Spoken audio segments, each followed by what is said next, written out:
I alluded earlier to the fact that the church is the only system I have seen that is working in Africa, and I think that is a great opportunity for the church.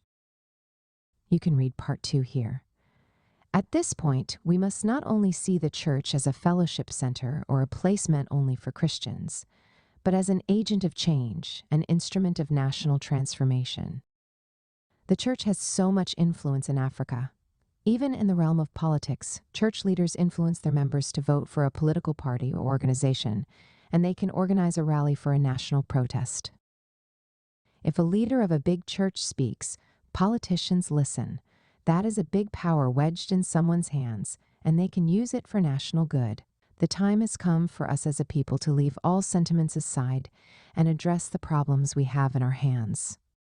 We can't fold our arms and say the problems going on in our nations are not our problems, or they are problems for the world. The church must be an instrument of national transformation. Right from when it was established in the time of the apostles in the Bible, we saw how the church was a great agent of change in the society. It has always been like that. Now must not be different.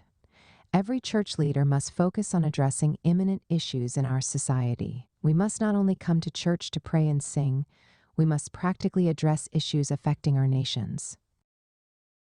We are the light of the world. We are the salt of the earth. There is nothing biblical or spiritual about saying we are not sent to the world or that the problem facing the world is not our problem. Jesus was going about healing the sick, feeding the multitudes, and teaching nations the gospel of the kingdom. He was not saying the problem of society was not his problem or that God didn't send him to the world. Again, we are the light of the world. It didn't say we are the light of the church. We are the salt of the earth, not the salt of the church. That is important to note. It emphasizes the level of our impact, that it must not be limited to the four walls of the church. We have many urgent issues in our hands. First are the basic ones. There is still so much hunger in our land. How can we have so much resources and we are still hungry? That is absolutely unheard of. We must all go back to the farm. I don't care who you are or what you are doing. If nations that have millions of tons of food in their storage are encouraging their people to go to the farm, why not we, who are still battling with food insecurity? We must address this issue and address it fast. We can't be hungry and still be praying in the church. That will be foolishness. We've got to go to the farm. I will subsequently write on each of the problems and how to address them. We have other problems like insecurity, finances, health, education, transport, electricity, and so on. There is so much in our hands to deal with. We must be intentional about solving our problems, and the church is highly instrumental in this. God has given us wisdom to solve our problems, and He has also given us the platform to do so.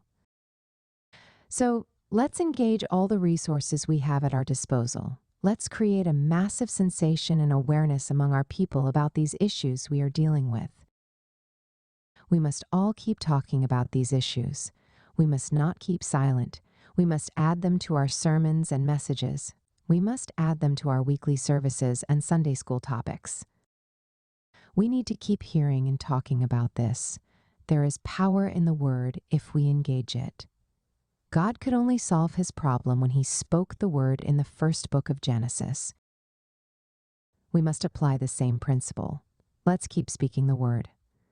I know many of us know these things already, but that's just how it works, by keeping on talking about it.